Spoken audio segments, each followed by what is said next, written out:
Agora vamos falar da tua experiência no grupo Skinhead, aqui em São Paulo, foi? Sim, em São Paulo. Que ano que isso aconteceu?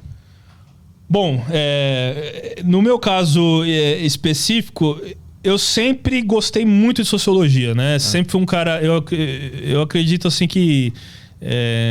eu não sei exatamente o que eu sou, mas eu sempre fui um curioso desde de pouca idade, né?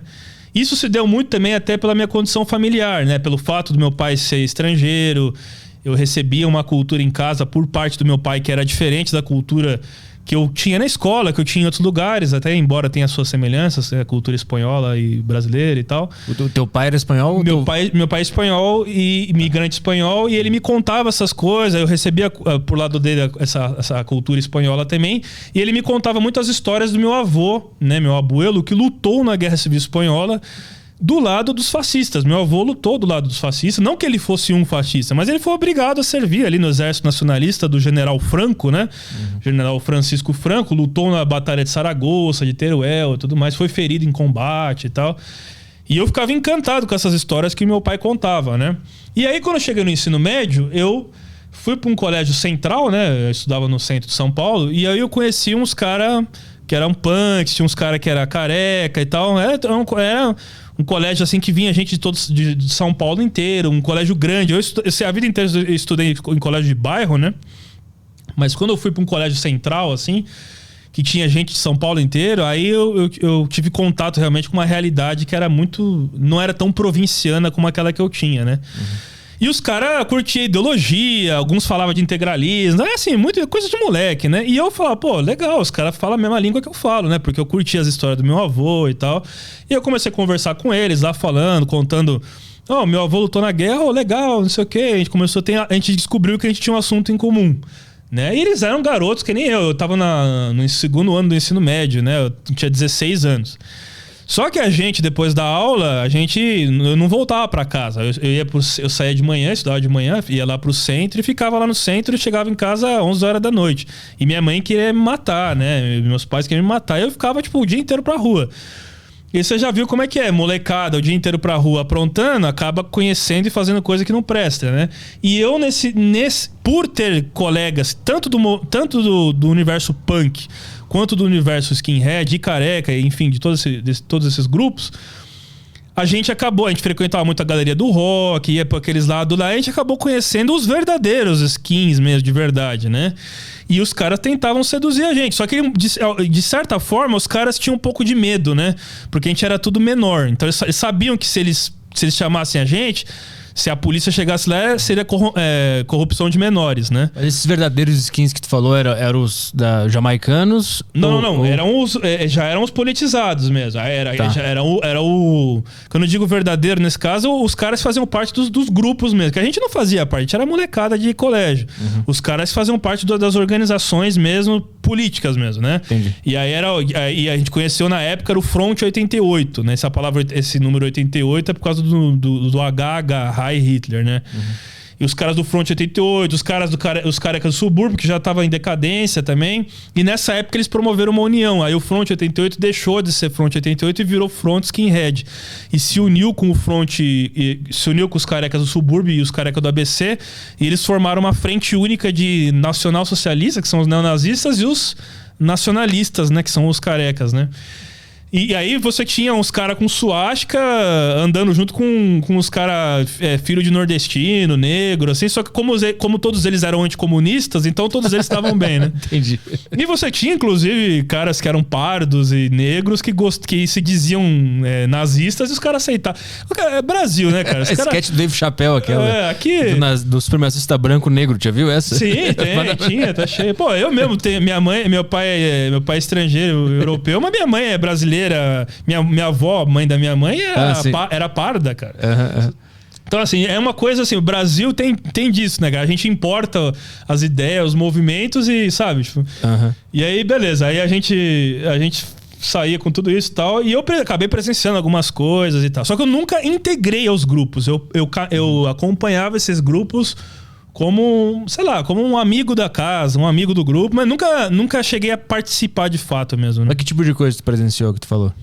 Ah, cara, a gente presenciou briga. Eu me lembro uma vez que a gente estava no metrô e eu acabei criando um grupo meu que eram 3 caras, só eu e mais 2 caras, né? Eu e mais 2 colegas.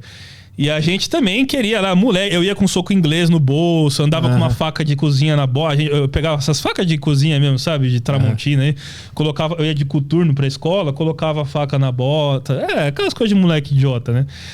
E aí eu me lembro uma vez que a gente tava no metrô, assim, eu e o Sander, né? Tá no livro isso aí também.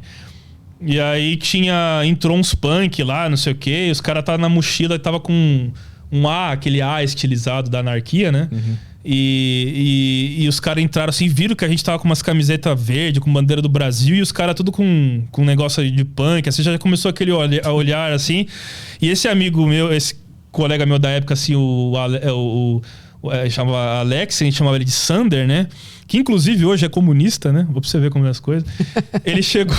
Ele chegou assim e falou: vamos dar uns enquadros naqueles caras lá, né? Eu falei: cara, deixa os caras. Não, vamos lá, beleza. A gente foi lá. Moleque, 16 anos, né? E os outros caras eram moleque também, né? A gente chegou assim: na próxima estação vocês vão descer aí do metrô. Os caras: não, cara, eu tô aqui de boa. Não, vocês vão descer aí porque a gente não aceita vocês aqui nesse vagão, que esse vagão é nosso, tal. Aí chegou na próxima estação, chegou lá, abriu o metrô, os caras desceram.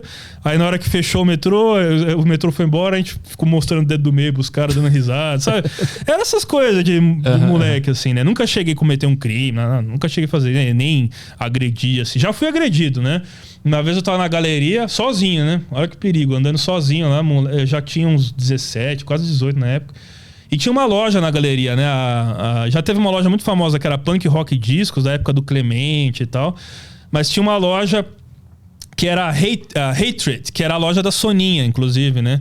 Que ela tinha muitos artigos, assim, do universo skinhead e tal. Ela vendia as camisetas da Fred Perry. E era difícil de achar, né? Ela trazia essas coisas pra cá, pro Brasil, porque eram coisas, muita coisa importada, né? E algumas coisas que tinha lá era falsa também, de segunda mão. Uhum. E de segunda mão também, que a gente conseguia comprar, porque eu não vinha essas coisas pro Brasil. Hoje já tem mais, mas naquela época, 2004, não tinha essas coisas, né?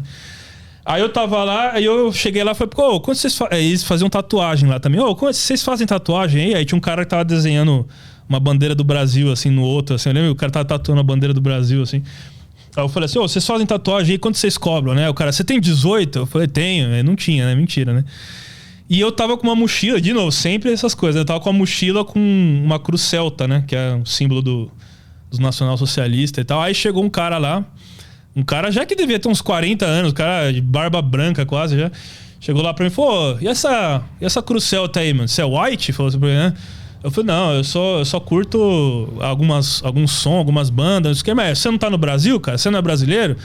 Aí eu falei: eu sou brasileiro, mas eu curto essas coisas e tal. O cara ficou puto porque ele era nacionalista ao Brasil, vendo que eu tava pagando pau pra movimento europeu e tal. Uhum. Aí o cara me deu um murro na boca, cara. Me deu um murro assim na boca. Eu até fui pra trás, assim, era no último andar, se não me engano, da galeria. E tinha aquela... A galeria, ela tem no meio aquele vão, né? Que fica aquele parapeito, assim. E eu fui pra trás e quase caí de lá de cima. Se eu tivesse caído lá de cima, eu tava ferrado, lá no quarto andar e tal. E aí eu fui pra trás, e aí na hora que isso aconteceu, um segurança chegou, separou a gente e tal, e falou assim: vai embora, não sei o que e tal. Aí eu fui embora, e eu fiquei com o lábio inchado, cara. Eu fiquei com uma bola no lábio, assim, cara, me deu um murro mesmo. E meu dente ficou até meio mole, assim, mas depois ficou normal. E eu fiquei com o lábio inchado, né? E eu morava com meus pais ainda, e minha mãe, né? O que é esse lábio inchado aí? Você tava brigando, né? Aí eu fiquei meio assim, eu falei: não, eu tava mordendo uma carne no garfo e acabei mordendo meu lábio. As ideias, né? Aí ela falou: tá, até parece que acreditava, né? E, pô, meus pais sofreram nessa época, cara. Porque a minha mãe encontrava soco inglês, né? Ela ia pegar gaveta de meia minha, assim, embaixo das meias tinha soco inglês, sabe? Eu tinha os livros da editora Revisão, eu lia esses livros e acreditava, né, cara? E aí, tipo assim, cara, uma coisa assim que até... eu não concordo com o que tá nos livros, não concordo hoje com nenhum tipo de ideologia. Hoje eu me considero um cara cético, né? Para quase todo tipo de ideologia. Mas uma coisa que faz a gente pensar mesmo é esse discurso de liberdade de expressão, né, cara? Porque naquela época, embora o que tivesse escrito naqueles livros lá fosse totalmente nefasto, totalmente horrível, né? Eu lia livros como se eu fosse um criminoso. Né? Quando eu comprava um livro daquele e lia aquele livro na minha casa, era como se eu estivesse indo na biqueira comprar droga e fazendo alguma coisa de errado. Né? Então, assim, faz a gente pensar mesmo assim, pô, que espécie de liberdade de expressão é essa? Eu não tô falando que a gente tem que legalizar partidos nazistas, mas eu tava consumindo literatura, cara. Que espécie de liberdade de expressão é essa que você consumir literatura, você tem que fazer de uma forma escondida, como se você estivesse sendo um bandido, cara. Eu não era um bandido. Eu era um jovem que tinha curiosidade. E na escola, meus professores, depois na faculdade eu sentia a mesma coisa, embora na faculdade eu já não fosse mais. Era, ao invés de promover a inquietude do jovem para fazer o cara crescer intelectualmente, porque o jovem é uma inquietude do jovem, né? Mas o problema não é que essa mensagem pode ser tão sedutora, porque toda a teoria da conspiração é muito sedutora, né? Então, aquele negócio de eu tô lendo um negócio aqui que o mundo inteiro não sabe, eu tô descobrindo a verdade. Aí tu seduz com esses discursos o cara e aí ele começa a agir no mundo e daqui a pouco... Esse é o argumento, né? Que diz que... Por que tem que proibir esse tipo de discurso, né? Porque vai seduzir o cara, daqui a pouco ele tá num grupo, daqui a pouco ele se organiza, daqui a pouco ele é eleito, daqui a pouco acontece tudo de novo, né? Sim, mas aí eu também penso assim que... É um tiro inicial de uma vida de inquietude intelectual. É um tiro inicial de uma curiosidade. Se o cara ele já é voltado para pro mal, né? Se ele já é um cara da pá virada, vamos dizer assim, ele vai ser assim com qualquer coisa. Seja se ele lê um livro do, sei lá, nacional socialista, ou seja, se ele, sei lá, entrar num grupo de tráfico de droga, ou qualquer coisa assim. Ele já tem uma predisposição para isso. A questão que eu falo eu não acho que deveria, em termos de literatura e arte, eu não tô falando de uma organização que vai concorrer a eleições, que foi a fala infeliz lá do Monark, que infelizmente ele se expressou mal. Eu não concordo com isso. Mas em termos de literatura, eu não sou contra você proibir, por exemplo, Mein Kampf, os livros do Rosenberg, Alfred Rosenberg, porque assim... Hoje, eu, enquanto um cara da sociologia, eu leio para isso até como um valor histórico, eu vejo como um valor histórico, mas eu não levo isso a sério, né? Mas até para eu não levar isso a sério, eu acho que, inclusive, você tem que conversar sobre isso. É um tabu que tem que ser conversado, ao invés de ser banido e proibido. É igual a Margaret Mead, ela falava, quando ela veio pro Brasil, que deveriam, por exemplo, legalizar a maconha.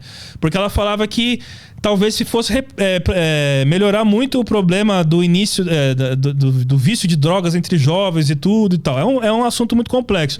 Mas tudo aquilo que você já chega impondo um monte de entraves, ele é complicado.